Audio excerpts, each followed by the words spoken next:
All right, so 5 says, Joseph, my encyclopedia says that the mathematician Pierre de Fermat died in 1665 without leaving behind any written proof for a theorem that he claimed nonetheless to have proved. So right away, I'm thinking, okay, cool. This is literally just background information, right? Like, hey, this is what his encyclopedia says. Yeah. Probably this alleged theorem simply cannot be proved since, as the article points out, and what does since introduce? The premise. Yep, so since no one else has been able to prove it. Therefore, it is likely that Fermat was either lying or else mistaken when he made this claim. So what is our main conclusion in Joseph's argument? Therefore, it is likely that Fermat was either lying or else mistaken when he made his claim. Yep, and what's our subsidiary conclusion? I'm sorry. What is our subsidiary conclusion? Probably this alleged theorem. Because this since is introducing a premise. This premise is actually supporting our subsidiary, right? And and since this theory cannot be proved, this supports that it's likely that he was either lying or mistaken. All right. So then Laura goes on to say, your encyclopedia is out of date. Recently, someone has in fact proved Fermat's theorem. And since, we have that word again, and since the theorem is provable, your claim that Fermat was lying or mistaken clearly is wrong. So what's Laura's main conclusion here?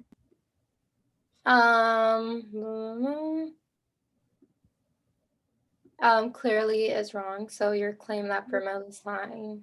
It's clearly wrong. Excellent.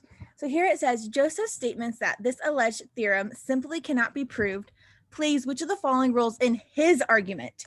So we want to find this alleged theorem simply cannot be proved up above and predict what, and by predict it means just say in our own words, what is the relationship between this sentence and our conclusion? How would you describe that? What is the relationship?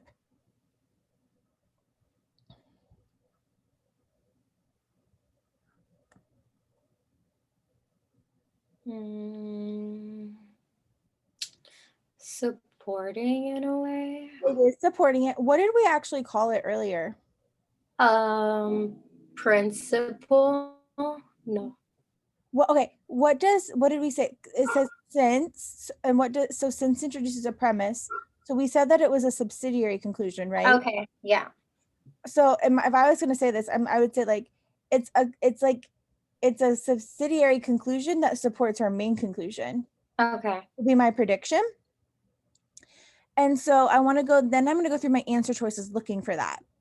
And so A says an assumption for which no support is offered. Is that true?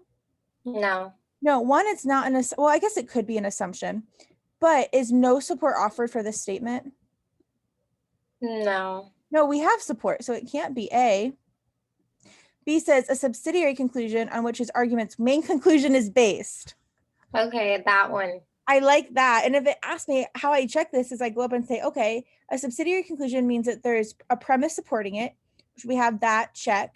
And then in turn, does this conclusion support another conclusion? Yes, check. Okay. I like that. C says a potential objection that his argument anticipates and attempts to answer before it is raised. No. No, it's not a potential objection. D says the principal claim that his argument is structured to refute. Is he trying to refute this? No. No.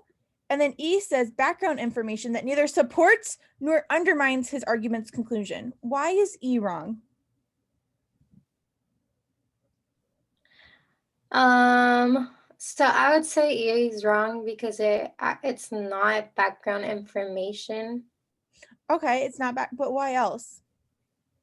It's supporting his. It does support. We can't say that it doesn't support what it does support. And so our answer is going to be B.